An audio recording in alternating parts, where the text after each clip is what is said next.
You must have heard about APIs. Even if you have not, you'll come across this term sooner rather than later. Because if you're part of the IT industry or you are planning to join the IT industry, it is inevitable that you'll come across the term APIs. In this video, I'm going to provide a completely non-technical or largely non-technical explanation for APIs. This video is brought to you by Techcanvass, which is an IIBA and PMI authorized training partner. Techcanvass offers project management, business analysis, and domain certification courses. My name is Abhishek Srivastava. I have more than 27 years of experience in the IT industry. I have worked in various roles like business analyst, project manager, and senior project manager. So let's get started. What is an API? API stands for Application Programming Interface. APIs are useful in how computers or applications communicate with each other. Consider Google Maps. Google Maps was developed to help travelers across the world find their way to their destinations. Google had developed this application.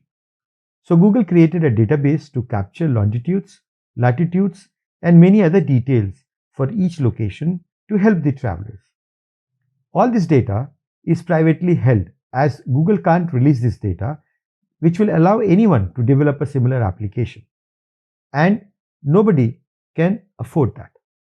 But it's such a useful information that many applications would have liked to use it. So what did Google do? Google developed APIs so that any other application can use that information in a secured manner without affecting the Google's database. Let's take a real life example to understand that. We'll take the example of Expedia. What happens if I'm going to book a hotel by searching on Expedia? So, right now I'm searching for a hotel in Bangalore and find out more details about it. So I can see a map on the hotel website, hotel page, where Expedia is showing a Google map so that I can know the exact location of the hotel. Now let's see how does it work. The hotel details page on Expedia sends a request to Google Maps. This request is received through API existing on the Google Maps application. The API does not allow Expedia to directly connect to the database, but in turn, they connect to the Google Maps database to get the information and send that as response to Expedia. So Expedia receives the response and shows the map on the website. This is how APIs work. APIs allow every application to expose useful services to other applications. Now, there are three things one must know about APIs to work with. Number one, how to access the APIs. URIs, or Uniform Resource Identifier, is a formal term which is used to indicate how will you access the API.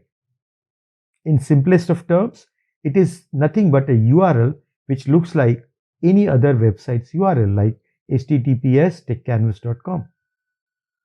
The second element is the structure of the request.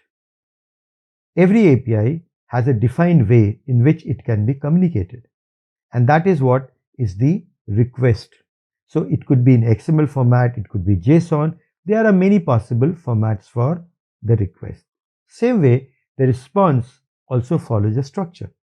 So the requesting application, in this case Expedia, has to know how to make sense of the response received from Google. As a business analyst, if you are eliciting requirements for a system involving APIs, you need to capture and understand details about the request, response, and the URIs, as I have stated just now. Before I end this video, I would like also you to understand a little bit more about APIs, the types of the APIs. So the APIs can be of multiple types. 4 important types of APIs I'm going to explain to you. First one is public API. As the name suggests, it's open and available for use by any outside developer or application. Yahoo Finance is an example of a public API. There could be partner APIs which are more restricted as it is only meant for selected and authorized partners. It is used to facilitate business to business activities. For example, if a business wants to selectively share data about its customer to outside firms, it can do it through partner API. Obviously, there will be some more restrictions and security associated with it so that they can identify the authorized partners. Then the most restrictive is the internal APIs, which are completely restricted and only internal applications within an organization can access those APIs. So a travel application connecting to the HR database or the employee database is a prime example. Then there is a composite or hybrid API, which generally combines two or more types of APIs to address a complicated problem. Generally, these kind of APIs are going to be better in terms of speed and performance.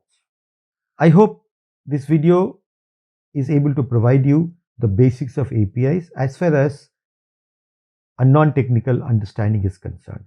This video is not going to discuss anything in the intricacies or the internals of the APIs. Do let me know your feedbacks and comments at the following coordinates. Thank you for watching the video.